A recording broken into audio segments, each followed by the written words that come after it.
Ce clash Trump-Musk, écoute, c'est pas du spectacle. Il y a une vraie raison derrière, et elle est pathétique. Tu vois, tout le monde pense que c'est juste une histoire de business ou de politique. Mais la vérité, c'est que c'est beaucoup plus gênant que ça. En gros, ça a commencé par des pics sur les réseaux sociaux. Chacun voulait avoir le dernier mot devant des millions de gens. Et puis, j'ai un peu creusé. Et là, j'ai découvert un truc de dingue. J'ai même fouillé les recherches d'un psy américain sur la psychologie du narcissisme. Et franchement, ça m'a ouvert les yeux sur ce qui se passait vraiment. Parce qu'au fond, ce qui leur arrive, ça nous arrive à tous. Et dans cette vidéo, tu vas voir comment éviter ces pièges d'ego dans ta vie et comment t'en sortir avec classe quand ça dérape. Alors, regarde ça.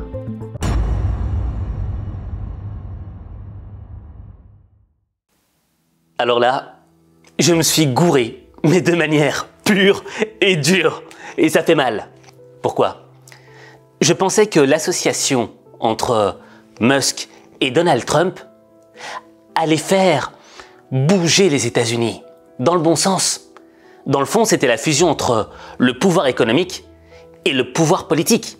L'homme le plus riche du monde avec l'homme le plus puissant du monde. Mais malheureusement, cette belle idylle n'a pas duré longtemps. Au moment où Musk a découvert que Donald Trump avait fait une réforme fiscale qui n'allait pas dans son sens. Cette photo du 14 mars annonçait sans doute le divorce. Ce jeudi, dans le bureau ovale, Donald Trump allume la mèche et se dit très déçu par Elon Musk. Écoutez, Elon et moi avions une très bonne relation. Je ne sais pas si ce sera encore le cas. J'ai été surpris parce que nous avons eu des adieux merveilleux. Vous étiez là, tout le monde dans cette salle était pratiquement là. Il a dit des choses superbes sur moi, on ne peut pas faire plus beau. Dans la foulée, Musk réagit. Sur son réseau social X, il l'assure. Sans lui, le républicain n'aurait jamais remporté la présidentielle de 2024. L'homme le plus riche du monde va même jusqu'à lier sans preuve le président à Jeffrey Epstein, un financier au cœur d'un scandale de crimes sexuels. Il est temps de larguer la grosse bombe. Trump est dans le dossier Epstein. C'est pour ça qu'il n'a pas été rendu public. Passe une bonne journée, Donald J. Trump. Quelques heures plus tard, Donald Trump traite son ancien allié de fou et menace d'annuler les contrats entre Musk et l'État. En réponse, le propriétaire de SpaceX annonce mettre hors service un vaisseau spatial utilisé par la NASA, avant de se raviser. Une rupture qui étonne même les observateurs. Nous savions depuis le début qu'il n'y avait pas de place en ville pour deux shérifs et que c'était inévitable avec leurs égos surdimensionnés et leur incapacité à faire des compromis. Mais voir ce duo exploser si vite, c'est surprenant. En réalité, beaucoup te diront que c'était prévisible. Là, t'as deux mâles alpha, chacun dans leur domaine, et qui sont associés dans un domaine commun. Or, dans la loi des mâles alpha, il ne peut y avoir qu'un seul chef, parce qu'il n'y a qu'un seul trône, et pas deux. Donc, cette guerre des égos était inévitable. Mais en dessous de cette guerre d'égos, il y a autre chose qui s'y cache. Il y a quelque chose que j'ai découvert par hasard et qui m'a amené à trouver un truc qui était totalement pathétique. Et ce que je te propose, c'est que l'on saucissonne tout ce processus du hasard vers le pathétique en 5 secrets qui, crois-moi, transformeront ta vie.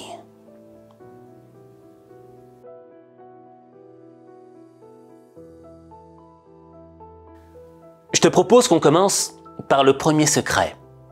Le secret qui cache le hasard. Je m'explique. Tu vois, il n'y a pas longtemps, j'étais sur les réseaux sociaux. Et j'ai découvert, par hasard, une vidéo qui m'a laissé sans voix et qui, en même temps, m'a fait naître un large sourire sur mon visage. C'était la vidéo où l'on voyait pour la première fois le vrai sourire de Donald Trump. Hop in, Mr. Trump. Don't worry, I won't mess up your hair.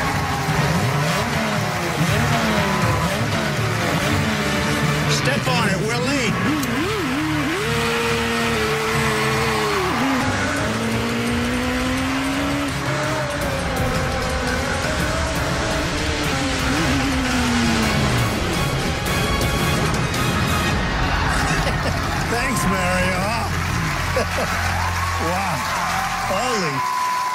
Anytime, boss. Good luck with the show.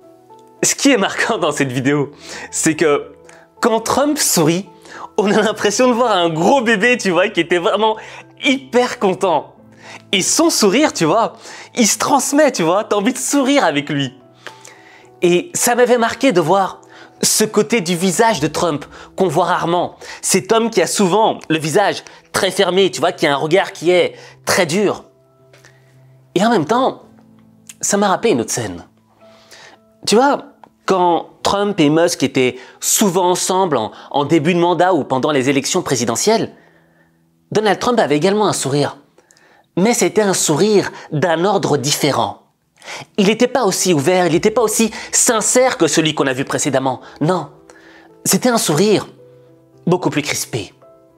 Un sourire un petit peu diplomatique, une façade. Et dans le fond, ce sourire n'exprime pas un sourire, n'exprime pas une amitié sincère, non. Moi, je pense que ce sourire exprime une autre vidéo que j'ai également découvert par hasard et qui avait fait le tour du net. C'était celle où l'on voyait le fils de Donald Trump, Sacha Baron, je crois qu'il s'appelle, qui était à côté d'Elon Musk. Et voilà l'expression du visage du fils de Trump.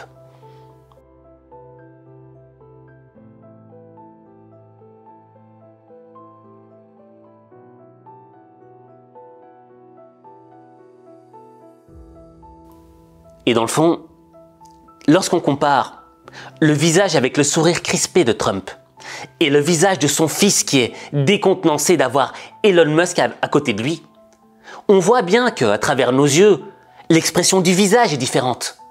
Mais le fond qu'il exprime est similaire. Je m'explique. Ça veut dire quoi, ce sourire? Ça veut dire quoi, ce visage? Ça veut dire, Elon Musk, on ne t'accepte pas parmi nous, mais on te tolère. On te tolère parce que tu nous es utile. Pourquoi? Car tu as un pouvoir d'influence. Tu as le réseau social X, tu es le maître de la tech, tu représentes l'innovation. Ton image nous est utile pour l'instant, mais tu n'es pas accepté dans la famille. Tu es toléré. Et c'est à partir de cet instant que Elon Musk va comprendre la réalité qui va lui mettre une claque en plein visage.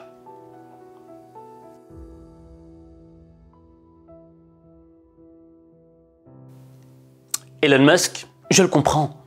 Et je pense que toi aussi tu peux le comprendre. Il a été le faiseur de rois. Il a aidé à élire l'homme le plus puissant de la planète, l'homme à la tête de l'armée la plus puissante du monde. Je veux dire, quand tu es l'homme le plus riche du monde et que tu es arrivé à faire ça, il y a de quoi se sentir gonflé de confiance en soi.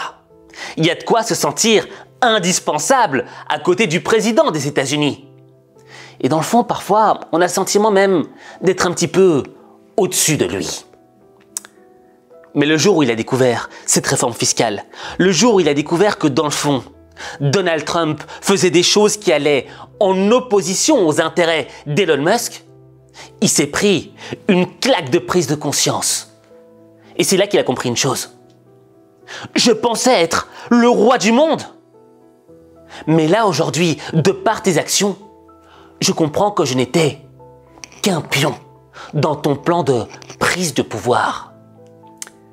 Et c'est là que naît, non pas la guerre d'ego, mais un autre terme psychologique très important. La blessure narcissique. La blessure narcissique, c'est pas quand l'ego est critiqué, non.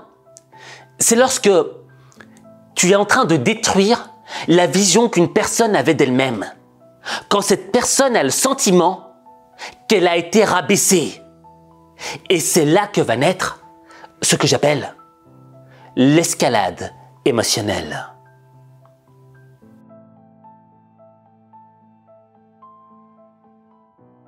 Dans ce secret numéro 3, tu vas découvrir le level numéro 1 du stade pathétique. Il y a encore un level numéro 2. Dans le level numéro 1, au fait, on comprend que la blessure narcissique est source de l'escalade émotionnelle. C'est quoi une escalade émotionnelle? Tu vois, toi, il t'est sûrement déjà arrivé dans ta vie de te disputer avec des gens. Et tu as remarqué que quand tu te disputes, il y en a un qui dit un truc qui te fait mal, et toi, tu as besoin de resurenchérir, de dire un truc qui va lui faire encore plus mal. Et lui te dit ensuite encore un truc qui va te faire encore plus mal. Et on part dans une escalade de violence verbale. Mais très souvent, c'est fait à huis clos, c'est fait en privé. Là où l'escalade émotionnelle devient dangereuse, c'est lorsque le conflit devient public. Et lorsque ce conflit est posé sur la place publique, aux yeux de tous, dans les réseaux sociaux, il y a un autre élément qui vient s'ajouter. C'est la surcharge émotionnelle. Il y a encore plus d'émotions en jeu. Pourquoi? Parce que ta réputation est en jeu. Et dans le fond, l'objectif, ce n'est plus juste de faire mal à l'autre, non. Ton objectif, c'est de ne pas perdre la face aux yeux du monde. Et en même temps, le moyen pour toi d'attaquer, c'est d'infliger le plus de dégâts à l'autre. Et pour infliger le plus de dégâts à l'autre, qu'est-ce que tu vas faire? Tu vas utiliser l'arme de la délégitimisation. L'objectif est d'effacer toute légitimité à ton adversaire. Raison pour laquelle Elon Musk a utilisé une arme sournoise. La liste Epstein. Alors, est-ce qu'on dit Epstein ou est-ce qu'on dit Epstein? Pour moi, on dit Einstein. Donc pour moi, ce serait Epstein, tu vois. Mais enfin bref, c'est un détail. Mais tu vois, là où c'en est devenu pathétique, c'est que dans le fond, moi, ce côté de violence publique, ce côté où je vais chercher à te délégitimer en apportant des dossiers qui vont te faire mal publiquement, ça m'a rappelé un petit peu les émissions de télé-réalité. Quand tu regardes une émission de télé-réalité, tu le vois, lorsqu'il y a des clashs entre deux individus, ça va toujours très très loin. Il y a cette surcharge émotionnelle. Pourquoi? Parce qu'il y a des caméras. Parce que les protagonistes du clash sont parfaitement conscients que ce clash sera vu à travers le monde. Et dans le fond, on n'a pas envie de perdre la face. On n'a pas envie d'être vu à travers les yeux du monde comme des personnes faibles, fragiles. Alors, on va y aller. Alors, on va rajouter une surcharge d'émotions pour prouver que dans le fond, on est fort. Et là, c'est exactement ce qui s'est passé à travers cette blessure narcissique d'Elon Musk.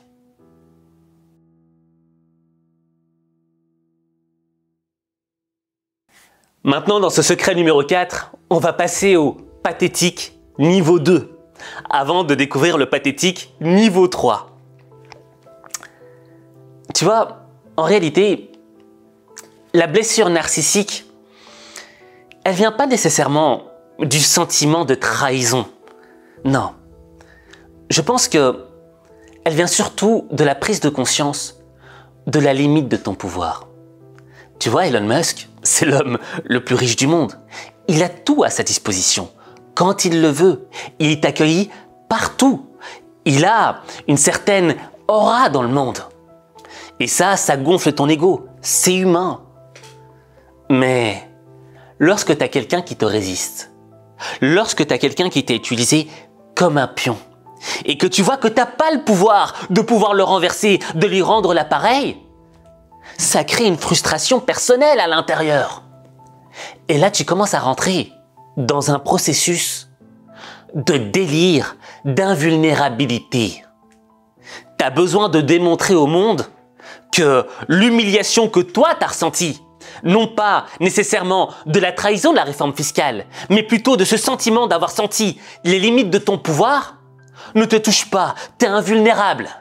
Alors, tu vas commencer à montrer les muscles, à sortir ta force, à sortir des dossiers qui vont faire mal aux autres. Parce que tu as besoin de soigner cette blessure narcissique qui, dans le fond, t'a blessé de l'intérieur. Et c'est ça qui est pathétique. C'est que, pour masquer ta blessure, T'as besoin de montrer une force qui, dans le fond, n'est que l'expression de ta fragilité.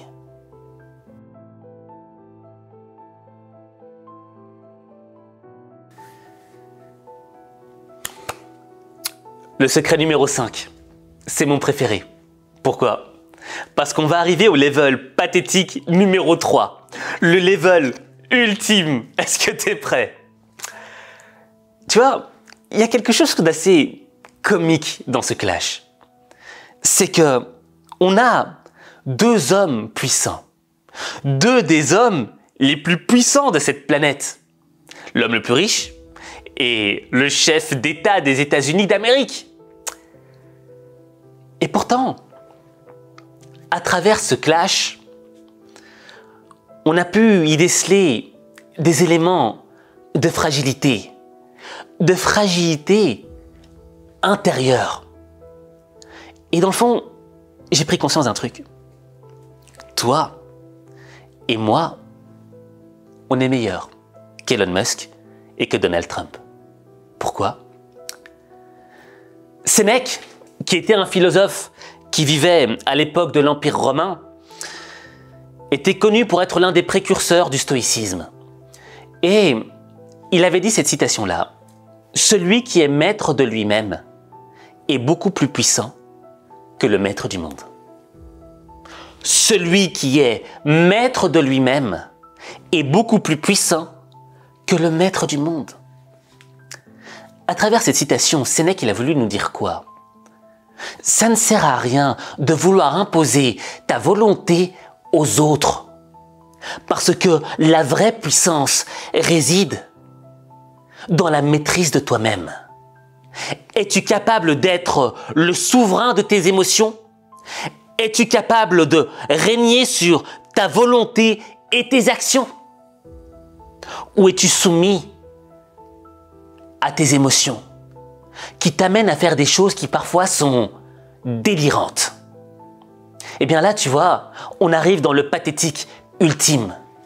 On a deux hommes qui sont deux des hommes les plus puissants du monde, mais qui pourtant, à travers leur manque de maîtrise émotionnelle, ont exposé au monde leur fragilité intérieure, leur faiblesse.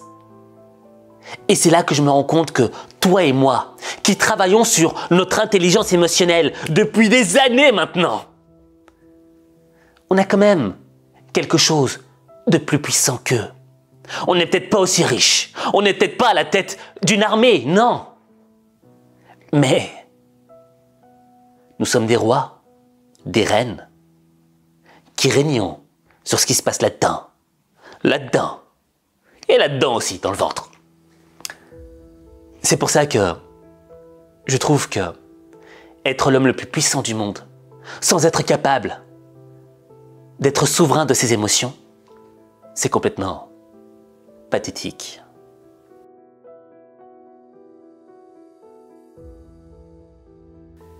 J'ai envie de dire merci à Elon Musk et à Donald Trump.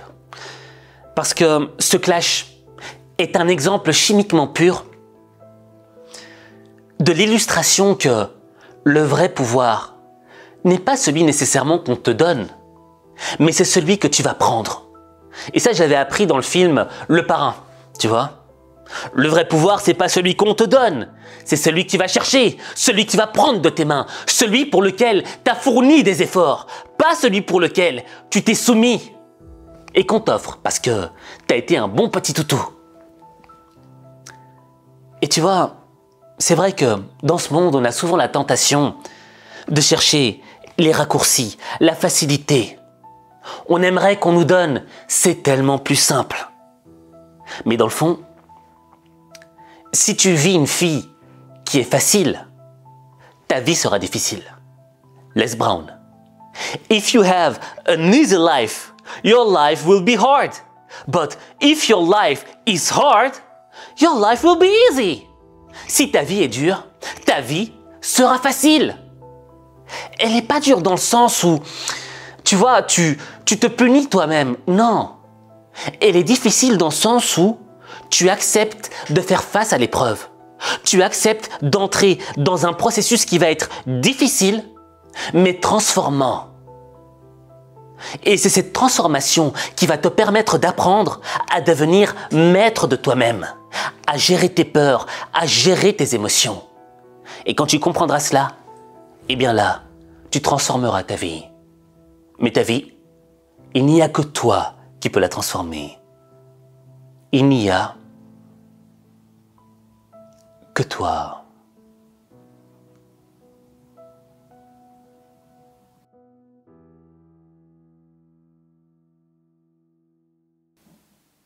Je veux qu'on termine cette vidéo en apothéose. T'as vu la partie théorie? Je veux qu'on passe à la partie pratique. Et je vais te demander d'écrire quelque chose en commentaire que tu vas pas comprendre tout de suite. Mais que lorsque tu le comprendras, je te promets, ça va éclairer ton cerveau et ton cœur. Écris en commentaire. Papa. Je répète. Papa. Pourquoi je te demande de l'écrire en commentaire? Il n'y a pas longtemps, j'ai reçu le message d'un follower de notre communauté, Oussama. Et il m'a informé que son papa était décédé.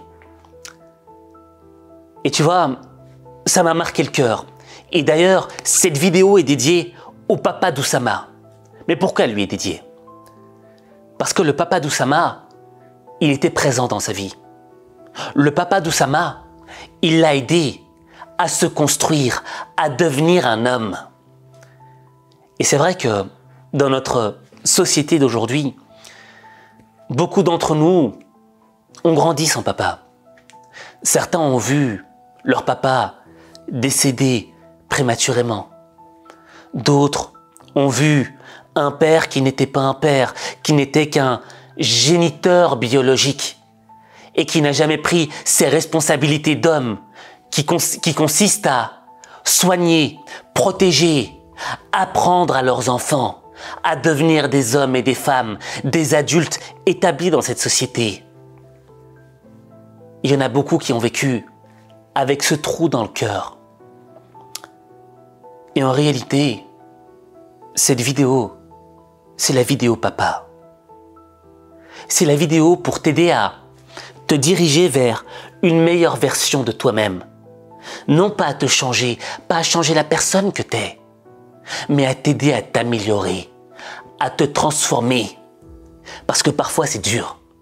Parfois c'est dur de ne pas avoir quelqu'un sur qui on peut compter. Parfois c'est difficile de voir que dans le monde, t'as l'impression que personne te comprend. Et parfois quand t'as vécu sans papa, ben tu te dis, en regardant les autres qui ont leur papa, quelle chance ils ont.